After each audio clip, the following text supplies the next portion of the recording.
Assalamualaikum warahmatullahi wabarakatuh. Perkenalkan, nama saya Miftahul Khairat, NIM 200422231 dari Prodi Ilmu Administrasi Negara. Baiklah, saya akan menjelaskan materi tentang pengembangan sumber daya manusia pada mata kuliah Manajemen Sumber Daya Manusia Sektor Publik. Pengertian pengembangan sumber daya manusia. Pengembangan SDM adalah salah satu tugas dari divisi Human Resource di sebuah organisasi atau perusahaan. Proses pengembangan sumber daya manusia biasanya dikaitkan atau digabungkan dengan program pelatihan SDM. Pengembangan SDM berarti sebuah proses yang dilakukan untuk mengembangkan potensi yang dimiliki sumber daya manusia, baik itu bersifat teknikal maupun non-teknikal. Dalam konteks organisasi atau perusahaan, pengembangan sumber daya manusia adalah program atau kegiatan yang dilakukan HRD untuk mengembangkan kemampuan karyawan agar karyawan memberikan kinerja yang baik untuk membantu pertumbuhan perusahaan. Tujuan pengembangan sumber daya manusia. Pertama, dapat meningkatkan produktivitas di dalam pekerjaan. Kedua, mengurangi kerusakan produk. Ketiga, memastikan semua berjalan efisien. Keempat, meningkatkan sikap kepemimpinan. Kelima, menciptakan moral karyawan atau manusia. Keenam, menaikkan balas jasa. Manfaat pengembangan sumber daya manusia. Yang pertama, meningkatkan loyalitas dan kerjasama antar pegawai dalam mencapai tujuan bersama.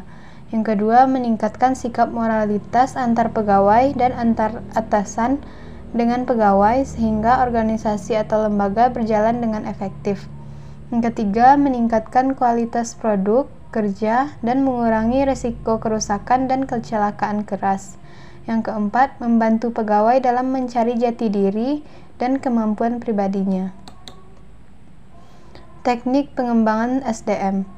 Salah satu teknik untuk menambah sumber daya manusia secara efektif, yakni dengan motivasi, pelatihan, dan pengembangan kerja, kompensasi, dan promosi. Cara itu akan menciptakan sumber daya manusia dalam kantor menjadi efektif. Metode pengembangan sumber daya manusia. Pertama, pelatihan atau training. Melalui metode ini, para karyawan diharapkan semakin terampil dalam melakukan tugasnya. Pelatihan bisa dilaksanakan secara internal maupun secara eksternal. Yang kedua, magang. Melalui metode ini, para karyawan baru dilatih untuk mengerjakan apa tugas yang akan dilakukannya kelak.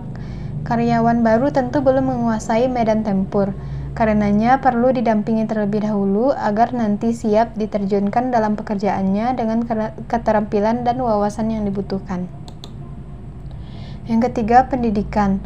Melalui metode ini, perusahaan memberikan pendidikan formal kepada para karyawannya atau memberikan kesempatan pada karyawan untuk melanjutkan pendidikan agar karyawan tersebut memiliki kualifikasi pendidikan yang dibutuhkan perusahaan.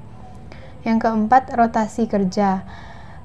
Ketika karyawan kurang memberikan hasil maksimal dalam pekerjaannya, maka perusahaan harus mengevaluasi apa penyebabnya. Apakah ada ketidakcocokan antar tim, apakah tekanan terlalu besar, ataukah karyawan ada dalam batas kelelahan dan kejenuhan maksimal. Yang kelima, studi banding. Melalui metode ini adalah metode pengembangan sumber daya manusia dengan cara mengevaluasi atau membandingkan sistem kerja yang selama ini berjalan di suatu perusahaan dengan sistem kerja standar atau berlaku di tempat lain. Melalui metode ini, perusahaan akan mendapat gambaran seefektif apa sistem kerja terhadap produktivitas yang diperoleh. Yang keenam, uji kompetensi. Metode ini mungkin tak disukai oleh karyawan, siapa sih yang senang diberi ujian? Namun metode ini dianggap perlu dilakukan untuk mengetahui kualitas karyawan selama ini. Uji kompetensi bisa dilakukan oleh perusahaan sendiri atau BNSP. Yang ketujuh, coaching. Metode ini adalah metode pelatihan atau pembimbingan.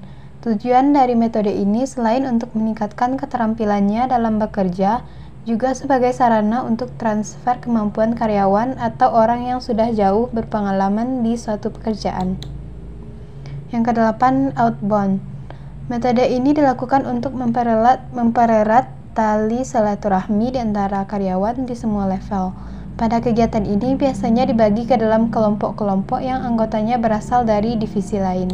Kelas sekian presentasi dari tugas saya tentang pengembangan sumber daya manusia. Sekian, terima kasih.